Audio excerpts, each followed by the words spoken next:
Encantados se encuentren por acá en esta disertación clase dirigida fundamentalmente a mis alumnos de la sección S de Derecho Procesal Penal de la Universidad Central de Venezuela.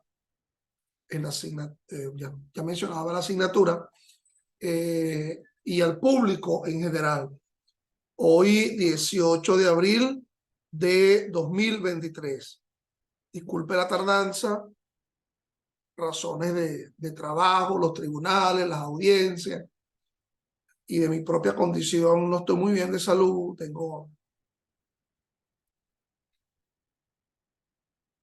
estoy constipado, una gripe que adquirí por allí dando una conferencia en el interior del país y que todavía me mantiene.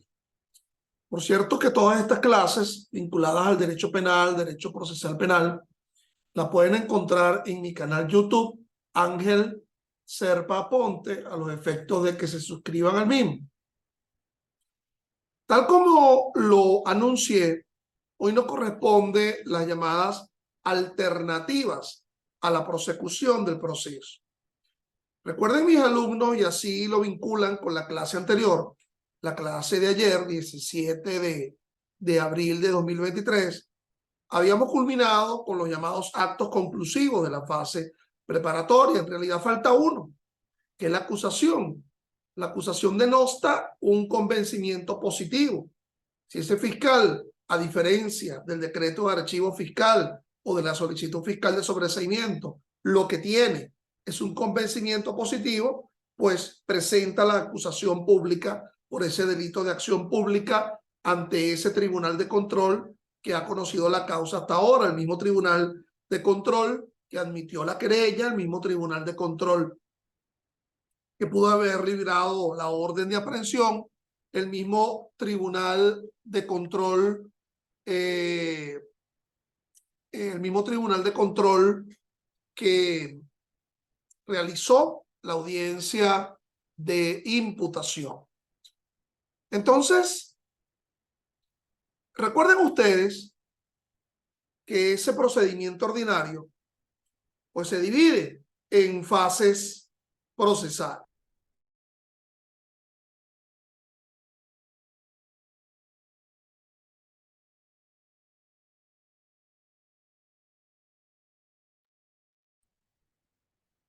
Se divide en fases procesales: fase preparatoria, fase intermedia, fase de juicio, fase de ejecución. Pero de vez en cuando, de cuando en vez, vamos a sustituir ese desarrollo del procedimiento ordinario en fases y lo alternamos. De ahí viene el tema de las alternativas a la prosecución del proceso. Cuando hay alternativas es porque en lugar de A tomamos B. Es decir, en lugar de seguir el desarrollo normal de ese proceso, en la cual se obtiene un elemento de convicción en la fase preparatoria, si hay un convencimiento, ese fiscal presenta una acusación e inicia la fase intermedia. Si hay un pronóstico de condena, ese juez de control dictará el auto de apertura a juicio y se inicia el juicio oral y público. Y si de ese juicio se deriva una sentencia condenatoria, pues se iniciará la fase ejecutiva una vez que se hayan resuelto los recursos que se hayan interpuesto frente a las decisiones. En lugar de esto, vamos a alternarlo, las llamadas alternativas a la prosecución del proceso, que están reguladas de los artículos 28 al 37, es decir, un aproximado de 10 artículos, del 28 al 9 artículos, del 28 al 37 del Código Orgánico Procesal Penal. La razón de ser de esas alternativas tiene mucho que ver, bueno, con lo que establece, pues, por ejemplo, el artículo 272 de la Constitución, es decir, la existencia de fórmulas autocompositivas, homologatorias, la posibilidad de aceptar la regeneración del propio procesado. además del artículo 272, también pudiéramos encontrar el artículo 254, 255 de la propia Constitución, en donde presenta que las alternativas, es decir, fórmulas autocompositivas homologatorias, sustituyen el desarrollo de ese proceso, de ese procedimiento, como forma de hacer el proceso, en la búsqueda de una resolución expedita, pronta, célere de un conflicto que se ha generado por un derecho sustantivo. Todo encauzamiento a través de un proceso amerita la existencia de un conflicto sustantivo que va a resolverse dentro de las pautas de un proceso porque alguien ha manifestado una pretensión. La pretensión como una aspiración de reconocimiento de un derecho sustantivo a partir del desarrollo de un proceso. Entonces, no es lejano el proceso penal a la existencia de alternativas, a fórmulas autocompositivas u homologatorias. Esas alternativas descritas, repito, del 28 al 37 del COP son 3. Una, el principio de oportunidad. 2, el acuerdo reparatorio. 3, la suspensión condicional del proceso. Cualquiera de esas 3 alternativas que se den en buena ley, que se homologuen, va a conducir a una sentencia de sobreseimiento. Por eso que cuando hablábamos del tema anterior, el de ayer, cuando hablábamos de la solicitud fiscal de sobreseimiento, yo te decía que podemos llegar a una sentencia de sobreseimiento por un pedimento fiscal, pero también que podemos llegar a una sentencia de sobreseimiento por la homologación, por la aceptación de alternativas a la prosecución del proceso.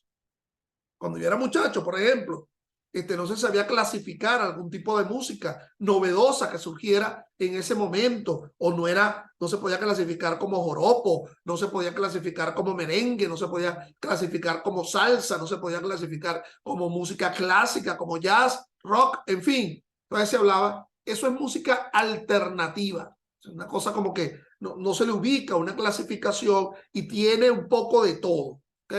Esas alternativas. Repito, ya te dije cuáles son. El principio de oportunidad, el acuerdo reparatorio y la suspensión condicional del proceso. Nunca vayas a confundir dentro de las alternativas un procedimiento especial que se denomina la admisión de los hechos. La admisión de los hechos es un procedimiento especial y no debe considerarse una alternativa a la prosecución. Pero el enredo, quizás la mixtura, quizás un tanto la confusión de algunos, va en doble vía. Uno, en muchas de esas alternativas, en 2 de ellas, el acuerdo reparatorio y la suspensión condicional, para que se procure la misma, para que se homologue la misma y se dicte al final del camino una sentencia de sobreseimiento, tiene que haber una admisión por parte del acusado. Ahora bien, esa admisión por parte del acusado no es a los efectos que se traducen en el artículo 375 del COP, es decir, a los efectos de la imposición inmediata de la pena. No, cuando se da esa admisión a los fines de una alternativa es para que se verifique el cumplimiento de dicha alternativa. Por eso es que el juez de control o el del juicio, en donde alguien desea manifestar su voluntad de admitir los hechos, ese juez tiene que ser bien didáctico y preguntarle a ese acusado su voluntad de querer admitir los hechos es ¿a qué fin? ¿A qué fin? A los fines de que yo le imponga inmediatamente la pena rebajada, conforme lo indica el artículo 375, o es a los fines de que usted se acoja a alguna alternativa a la prosecución del proceso. Entonces, la admisión de los hechos no es una alternativa, pero es una incidencia que forma parte de 2 de dichas alternativas, el acuerdo reparatorio y la suspensión condicional.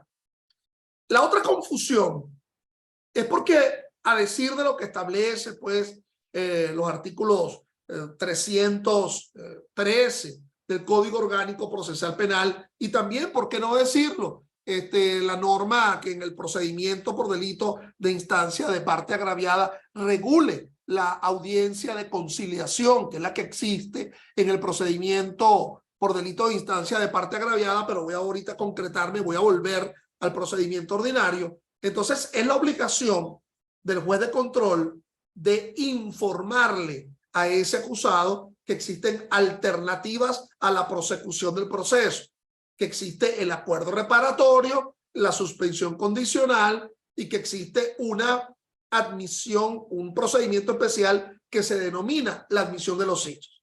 Esos son los efectos que ese acusado manifieste voluntariamente, como quien dice, sin apremio y coacción, sin ninguna coacción, sin ningún apercibimiento a otra parte, su voluntad expresa de acogerse a alguna de esas alternativas.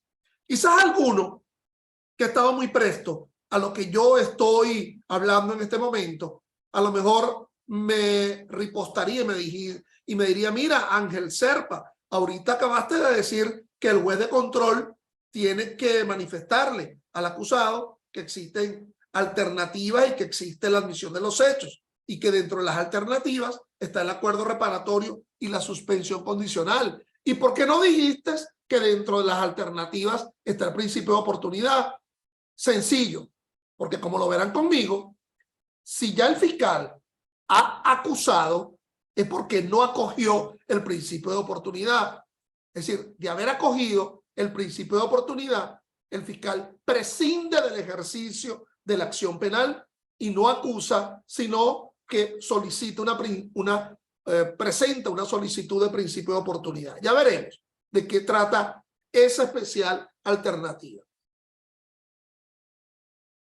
Lo otro es, fíjate la frase, alternativa a la prosecución.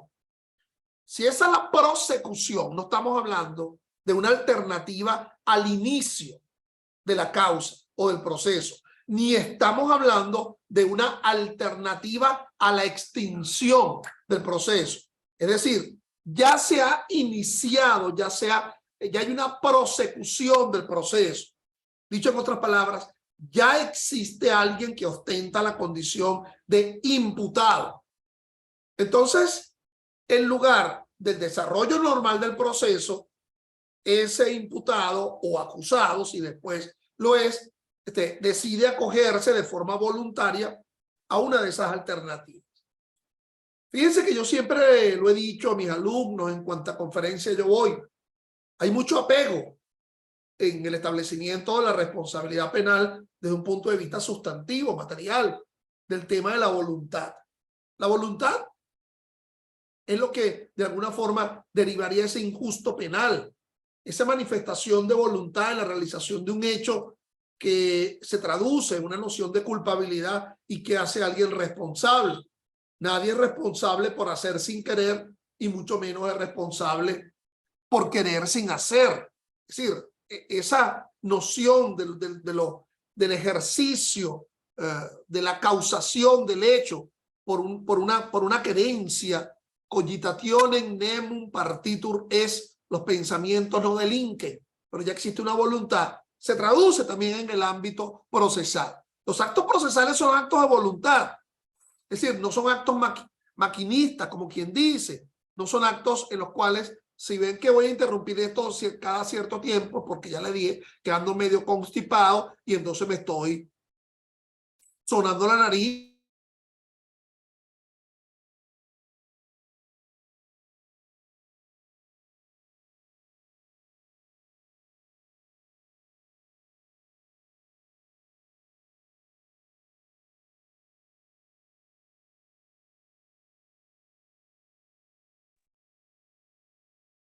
Entonces, esas alternativas reflejan una determinada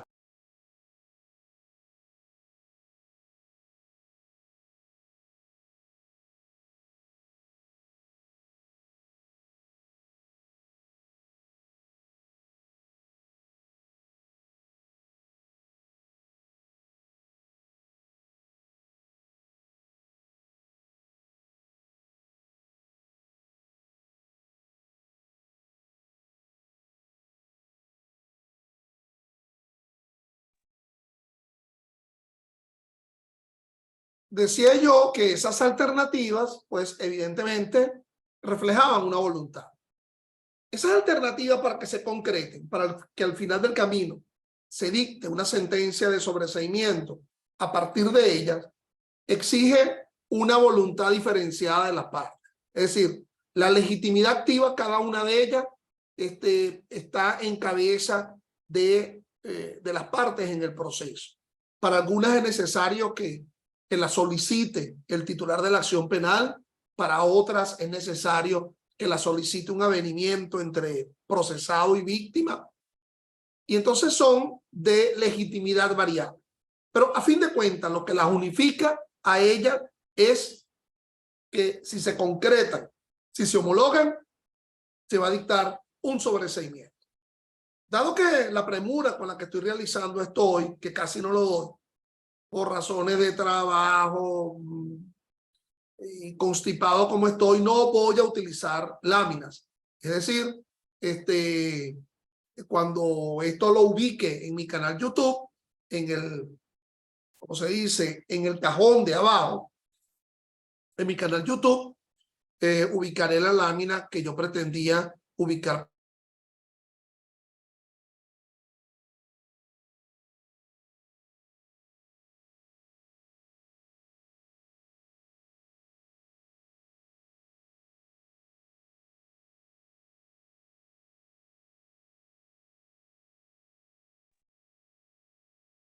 Vamos a hablar entonces de cuáles son esas alternativas.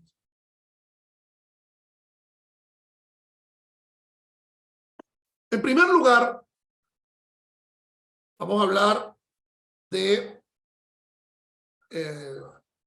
la alternativa que está descrita en los artículos 38, 39 y 40 del COP, que es el llamado principio de oportunidad. A ver, repito, principio de oportunidad. Hay un autor, Manuel Diez Picasso, un autor español muy importante, con un libro que se llama El poder deber de acusar del Ministerio Público, y quizá yo se lo he dicho a ustedes. El Ministerio Público, su derecho a ser titular de la acción penal en un proceso penal, se expresa quizás en unas 3 O. ¿Qué locura será eso? La primera O será la O de la obligatoriedad. Obligatoriamente, el Ministerio Público, como titular de la acción penal, tiene que asumir el ejercicio de la acción penal. Hubo un momento histórico en donde el poder público se apropia del ejercicio de la acción penal, y ello es muy afín al sistema acusatorio. Entonces, un fiscal que no es juez y que asume la pretensión para accionar a los efectos de que ese juez lo decida, y no, sin embargo, estar ausente adversarialmente en forma contradictoria una defensa, un procesado. Entonces, obligatoriedad. La otra O sería la O de la oficiosidad. Tendría que hacerlo bien. ¿Okay?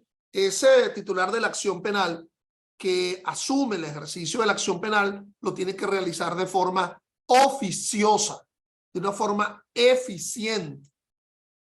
La tercera O sería la O de la oficialidad. Nada menos que es un ente público, ministerio público, pertenece al poder público nacional. Ese ejercicio de la acción penal encabeza como una potestad de Estado que se instrumentaliza a través del Ministerio Público. Yo te cambio, dirá el Ministerio Público, esas 3 O, la de oficiosidad, la de obligatoriedad y la de oficialidad, te la cambio por una letra, te la cambio por la D de disponibilidad. La gente dispone de sus derechos.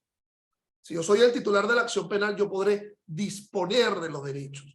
Así como quien tiene un carro, ¿verdad? Que lo alquila, lo arrienda, lo vende, una moto, lo presta. Así como quien tiene una casa, bueno, la arrienda, la da en comodato, la alquila por habitación, la vende. Así como quien tiene una esposa, la esposa no. El fiscal del Ministerio Público, como titular de la acción penal, puede disponer de ella.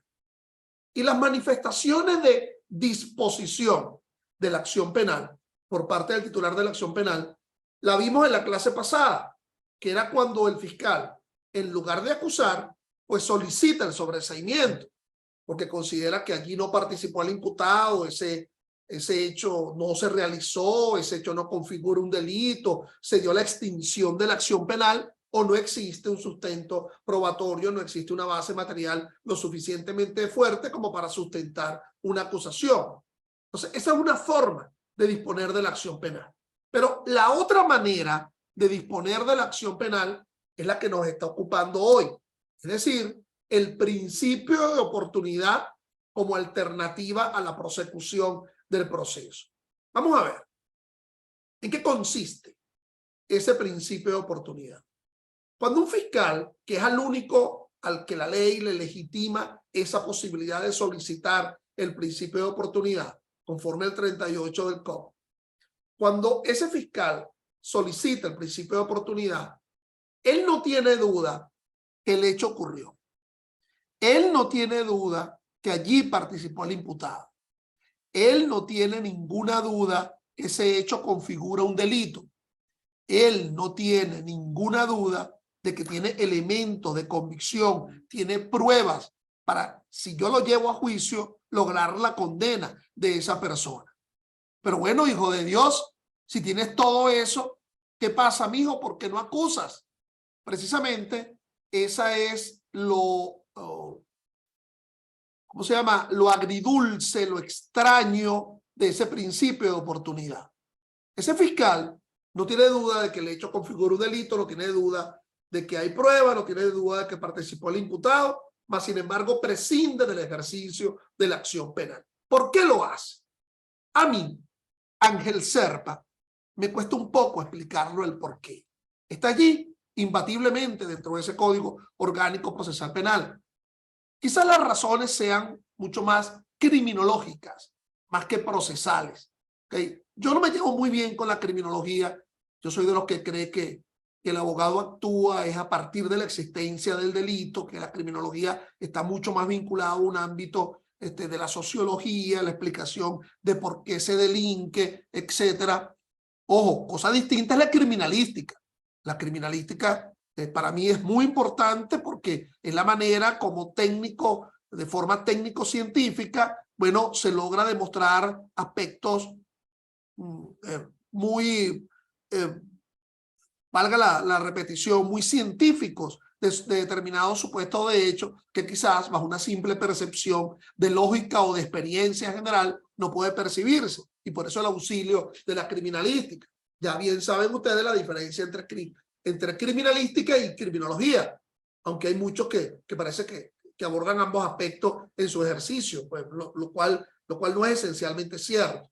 Ahora bien, la explicación, digamos, criminológica de por qué existe el principio de oportunidad, en donde ese fiscal prescinde del ejercicio de la acción penal, está en la idea de la capacidad de rehabilitación que tiene el ser humano, la capacidad de regenerarse, cual es perfectamente posible y entendible, y así lo afirma pues el famoso artículo Gómez Grillo, es decir, el constituyente, el gran criminólogo venezolano Helio Gómez Grillo, como constituyente hizo mucho para que ese artículo 272 de la Constitución terminara publicándose. O sea, la posibilidad de regeneración del ser humano. El fiscal entonces prescinde del ejercicio de la acción penal porque considera, y aquí viene otro concepto de la doctrina, no lo vas a encontrar en el código, que el delito es un delito de bagatela, es un delito de poca monta, bagatela, poca monta, poca significación, y que por lo tanto, ¿para qué me voy a ocupar de ese delito de poca significación si yo estoy repleto, ¿verdad?, de expedientes vinculados a delitos con real trascendencia? Mira cómo tengo ese archivo con verdaderas causas, homicidio, violación, lesiones, y entonces lo que ocurrió en una ciudad como Caracas, por ejemplo, fue que se robaron o se hurtaron un semoviente, una vaca. ¿Cuántas vacas habrán en la ciudad de Caracas? Es decir, quizás en otros estados es muy importante hurto, ley de protección a la actividad ganadera, un semoviente que tenga un valor que sobrepase tantas unidades tributarias. Pero ¿cuánto de ello se ha visto en una ciudad de Caracas? ¿Qué sé yo? El delito de usurpación de funciones, por ejemplo. Se da un delito como podría ser el delito de incesto. Es decir, un delito de poca significación o de poca frecuencia que ameritaría que ese fiscal asuma una economía de recursos, se encargue con esos escasos recursos que tiene. Total, ustedes saben que el concepto de economía es el concepto de la administración de recursos, los efectos de satisfacer necesidades colectivas, que sería satisfacer necesidades procesales. Entonces, bueno, ese fiscal prescinde del ejercicio de la acción penal. Ese fiscal solicita, presenta ante el juez de control un escrito de principio de oportunidad, en donde prescinde del ejercicio de la acción penal. Pero no puede ser a la libre, no puede ser por una circunstancia de números clausos, sino que tiene que ser por el número apertus que está descrito en el artículo 38 del Código Orgánico Procesal Penal. En primer lugar, serían delitos menos graves, es decir, delitos que no superen a los 8 años en su límite máximo, o aún cuando no superando los 8 años de pena en su límite máximo, no sean algunos de los delitos que de forma expresa esté descrito en el propio artículo 38 del Código Orgánico Procesal Penal como un delito grave, aún no excediendo a los 8 años en su límite máximo. Entonces, digamos que los supuestos son muchos, que están descritos en el 38, pero asume la significación del tipo de delito que es susceptible que el fiscal prescinda del ejercicio de la acción penal y solicite al juez de control un principio de oportunidad. Vamos que también podría solicitarlo ante el juez de juicio. ¿En qué circunstancia especial ese fiscal podría solicitar el principio de oportunidad ante el juez de juicio? Bueno, cuando se calificó el procedimiento abreviado por flagrancia en la audiencia de imputación ante el Tribunal de Control y el fiscal solicitó que se calificara el procedimiento de flagrancia, el procedimiento abreviado, con lo cual se amputa una fase, que es la fase intermedia, y el acto conclusivo se presentaría directamente ante el Tribunal de Juicio. Y es aquí que este fiscal entiende que el delito, a pesar de haber sido un delito flagrante, es un delito de poca monta, de poca significación, y en lugar de presentar entonces la acusación, ese fiscal lo que solicita ante el Tribunal de Juicio sea un escrito de principio de oportunidad. Entonces ya sabemos un tipo de delito general que es susceptible de que por él se solicite el principio de oportunidad, que son los delitos menos graves. Pero además, vamos a ver las hipótesis.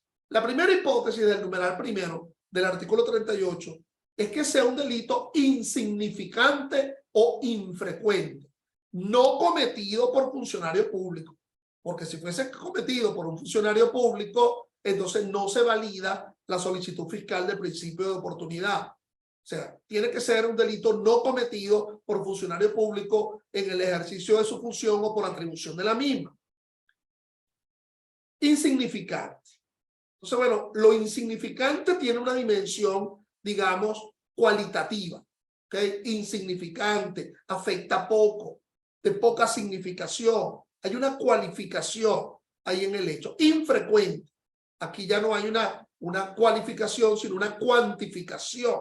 ¿Cuántas veces se ha repetido en el año la comisión de ese delito y que ahora merite que de nuevo se busque su sanción? O sea, ¿cuántos hurtos de actividad de semovientes han ocurrido en una ciudad como Caracas? A lo mejor en una ciudad con una tradición agropecuaria como, qué sé yo, Barinas, Cojedes, San Fernando de Apure, a lo mejor sí es frecuente. Entonces ya no se adoptaría el principio de oportunidad. Está en cabeza del fiscal. Ahora bien, como se suele decir, el peor mandado es el que no se hace. Pida a mi hijo que usted no sabe cuando están por darle. Es decir, si la defensa encuentra que pudiéramos estar en presencia de un delito de bagatela, ¿por qué no presentar un escrito ante el fiscal para que el fiscal solicite el principio de oportunidad? Abrirle los ojos a ese titular de la acción penal para enfocarlo en la idea de que se trata de un delito de bagatela. Pero recuerden que a fin de cuentas, ese pedimento no le concede algún tipo de imposición al fiscal del Ministerio Público en su yo interno. Ese fiscal, atendiendo las circunstancias del caso, atenderá si estamos en presencia de un delito que amerite el principio de oportunidad.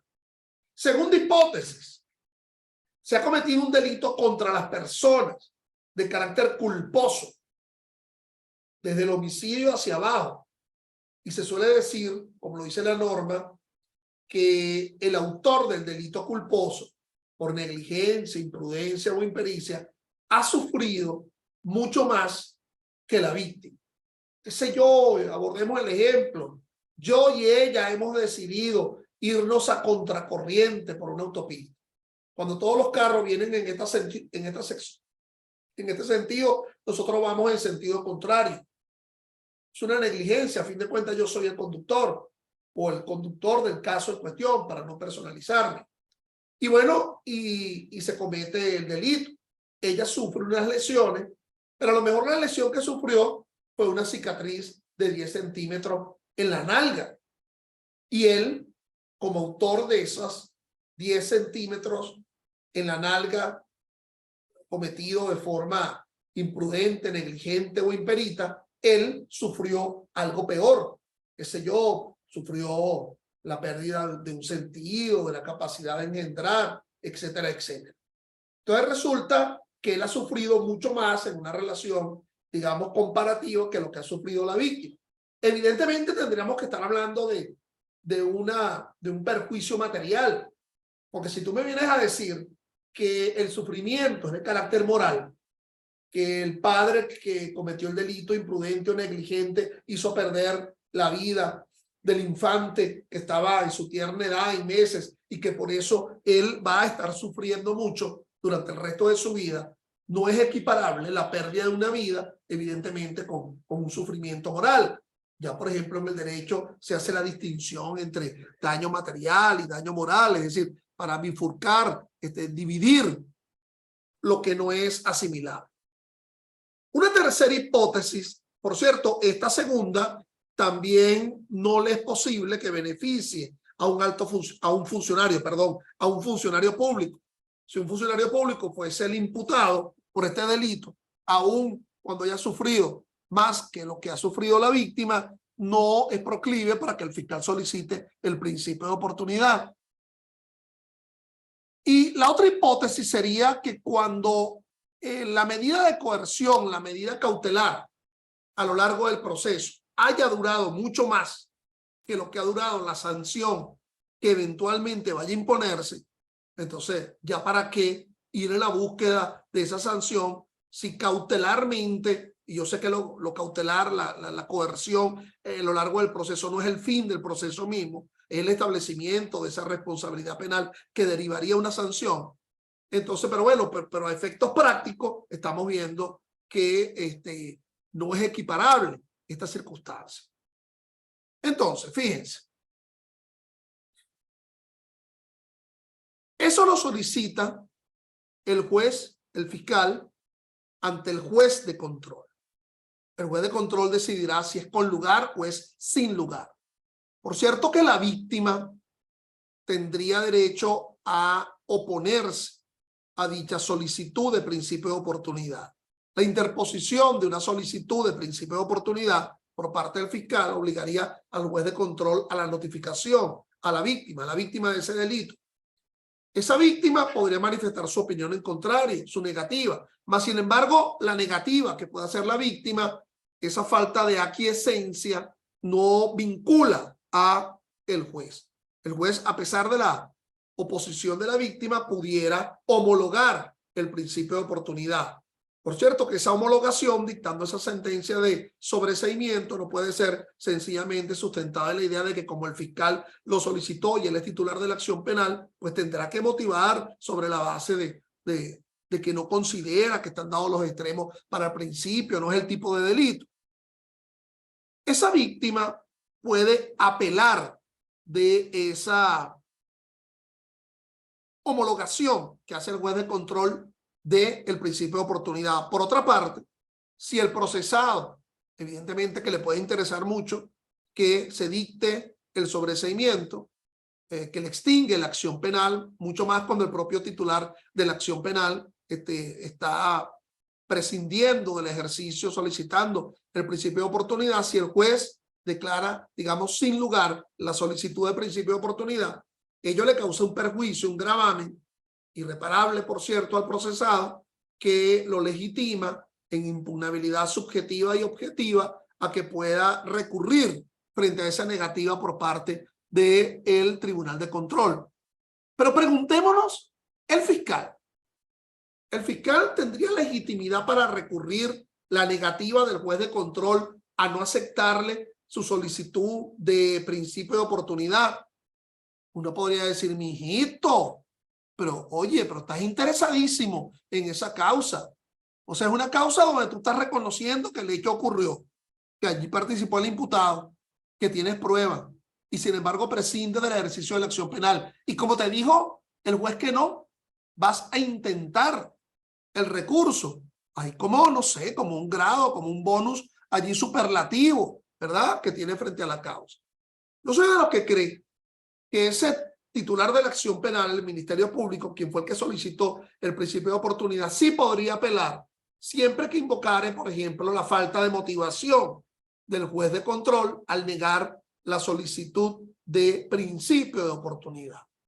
Por cierto, como una sentencia que hace extinguir la acción penal, y como lo indica el 157 del COP, sin discriminar si el sobreseimiento es producto de una aceptación, de una excepción, o por una solicitud fiscal, o por aceptarse una alternativa a la prosecución, esa sentencia de sobreseimiento, al hacer terminar el proceso, pudiera inclusive llegar a ser recurrido hasta la Sala de Casación Penal del Tribunal Supremo, conforme al artículo 452 del COP. Ahora bien, mis estimados, estoy muy preocupadito aquí por el tiempo, porque ya me hicieron una alerta de que pronto terminaría mi sesión, para lo cual los invito a que se incorporen hoy mismo con las mismas coordenadas con las cuales ingresaron a esta sesión, para que vean la segunda parte de la clase del día de hoy referida a las alternativas a la prosecución del proceso.